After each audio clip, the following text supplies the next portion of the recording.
Atos dos Apóstolos, capítulo 22. Varões, irmãos e pais, ouvi agora a minha defesa perante vós. E quando ouviram falar-lhes em língua hebraica, maior silêncio guardaram. E disse: Quanto a mim, sou varão judeu, nascido em Tarso da Cilícia, e nesta cidade, criado aos pés de Gamaliel, instruído conforme a verdade da lei de nossos pais, zelador de Deus, como todos vós hoje sois. E persegui este caminho até a morte, prendendo e metendo em prisões, tanto varões como mulheres. Como também o sumo sacerdote me é testemunha, e todo o conselho dos anciãos. E recebendo destes cartas para os irmãos, fui a Damasco, para trazer manietados para Jerusalém aqueles que ali estivessem, a fim de que fossem castigados. Ora, aconteceu que, indo eu já de caminho e chegando perto de Damasco, quase ao meio-dia, de repente me rodeou uma grande luz do céu. E caí por terra, e ouvi uma voz que me dizia: Saulo, Saulo, por que me persegues? E eu respondi: Quem és, Senhor? E disse-me: Eu sou Jesus Nazareno, a quem tu persegues. E os que estavam comigo viram, em verdade, a luz, e se atemorizaram muito, mas não ouviram a voz daquele que falava comigo. Então disse eu: Senhor, que farei? E o Senhor disse-me: Levanta-te e vai a Damasco, e ali se te dirá tudo o que te é ordenado fazer. E como eu não via, por causa do esplendor daquela luz, fui levado pelas mãos dos que estavam comigo e cheguei a Damasco. E um certo Ananias, varão piedoso conforme a lei, que tinha bom testemunho de todos os judeus que ali moravam, vindo ter comigo e apresentando-se, disse-me: Saulo, irmão, recobra a vista. E naquela mesma hora ouvi. E ele disse: O Deus de nossos pais de antemão te designou para que conheças a sua vontade e vejas aquele justo e ouças a voz da sua boca. Porque hás de ser sua testemunha para com todos os homens do que tens visto e ouvido. E agora, por que te detens? Levanta-te e batiza-te, e lava os teus pecados, invocando o nome do Senhor. E aconteceu que, tornando eu para Jerusalém, quando orava no templo, fui arrebatado para fora de mim. E vi aquele que me dizia: Dá-te pressa, e sai apressadamente de Jerusalém, porque não receberão o teu testemunho acerca de mim. E eu disse: Senhor, eles bem sabem que eu lançava na prisão e açoitava nas sinagogas os que criam em ti. E quando o sangue de Estevão, tua testemunha, se derramava, também eu estava presente, e consentia na sua morte, e guardava os vestidos dos que o matavam.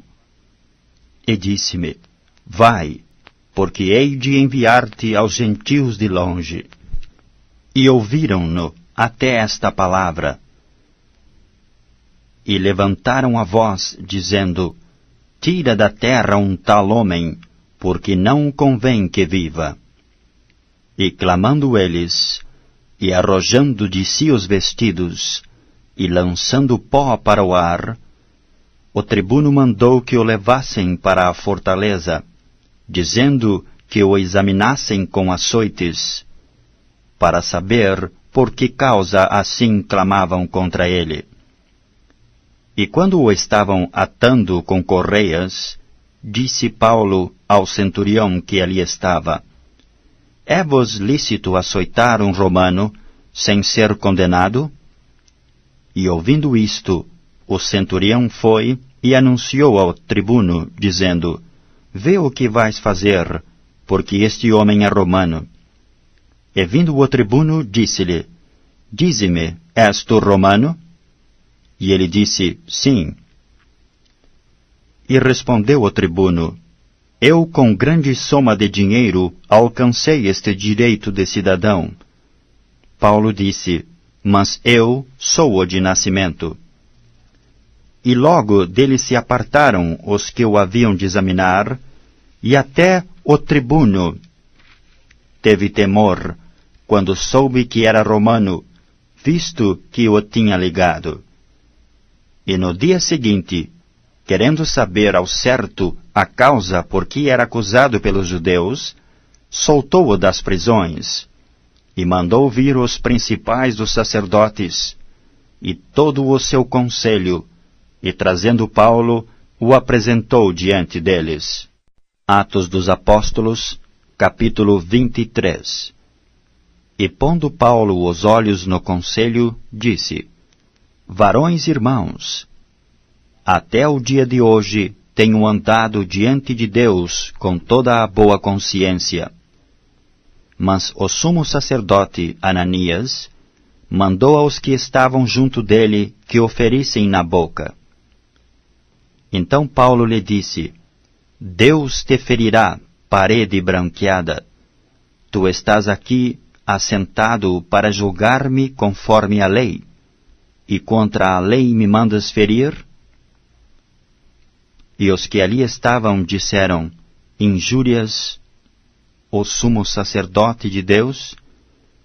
E Paulo disse: Não sabia, irmãos, que era o sumo sacerdote, porque está escrito: Não dirás mal do príncipe do teu povo.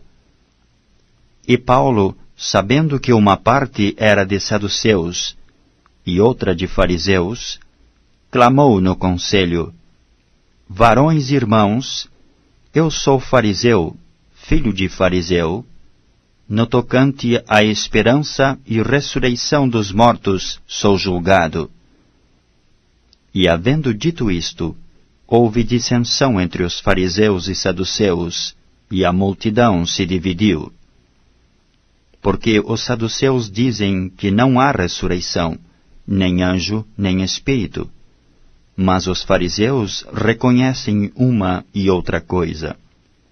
E originou-se um grande clamor, e levantando-se os escribas da parte dos fariseus, contendiam, dizendo: Nenhum mal achamos neste homem, e se algum espírito ou anjo lhe falou, não resistamos a Deus.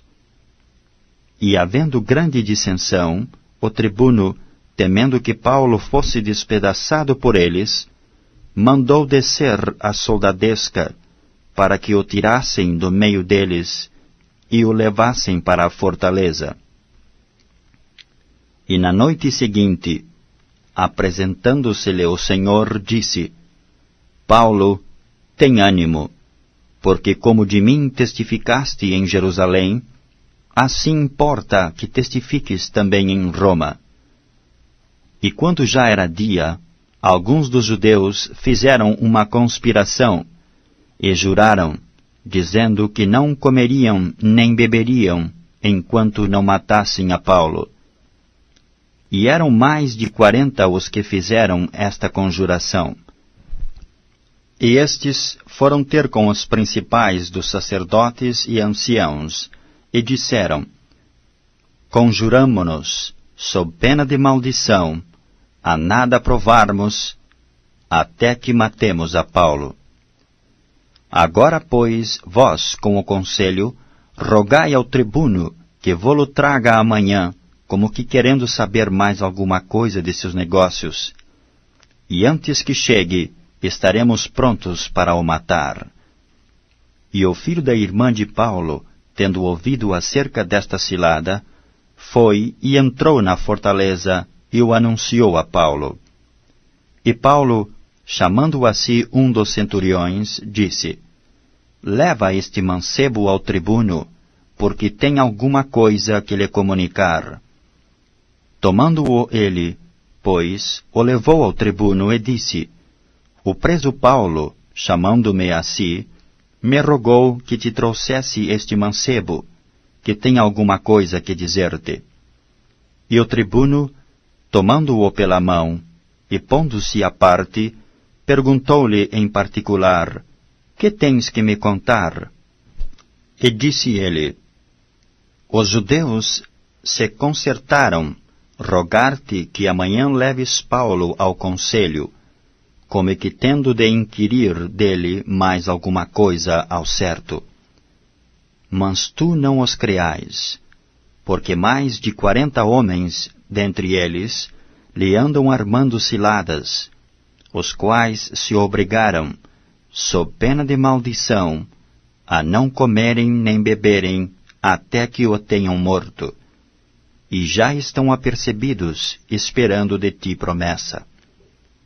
Então o tribuno despediu o mancebo, mandando-lhe que a ninguém dissesse que lhe havia contado aquilo.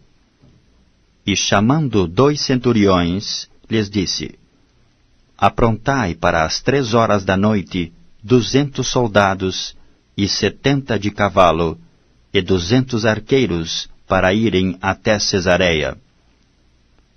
E aparelhai cavalgaduras, para que, pondo nelas a Paulo, o levem salvo ao presidente Félix. E escreveu uma carta que continha isto: Cláudio Lísias a Félix, potentíssimo presidente, saúde. Esse homem foi preso pelos judeus, e estando já a ponto de ser morto por eles, sobrevim eu com a soldadesca, e o livrei, informado de que era romano. E querendo saber a causa por que o acusavam, o levei ao seu conselho. E achei que o acusavam de algumas questões da sua lei, mas que nenhum crime havia nele digno de morte ou de prisão. E sendo-me notificado que os judeus haviam de armar ciladas a esse homem, logo te enviei, mandando também aos acusadores que perante ti digam o que tiverem contra ele. Passa bem. Tomando, pois, os soldados a Paulo, como lhe fora mandado, o trouxeram de noite a Antipatris. E no dia seguinte, deixando aos de cavalo irem com ele, tornaram à fortaleza. Os quais, logo que chegaram a Cesareia, e entregaram a carta ao presidente, lhe apresentaram Paulo. E o presidente, lida a carta, perguntou de que província era, e sabendo que da Sicília, ouvir-te-ei, disse, quando também aqui vierem os teus acusadores, e mandou que o guardassem no pretório de Herodes.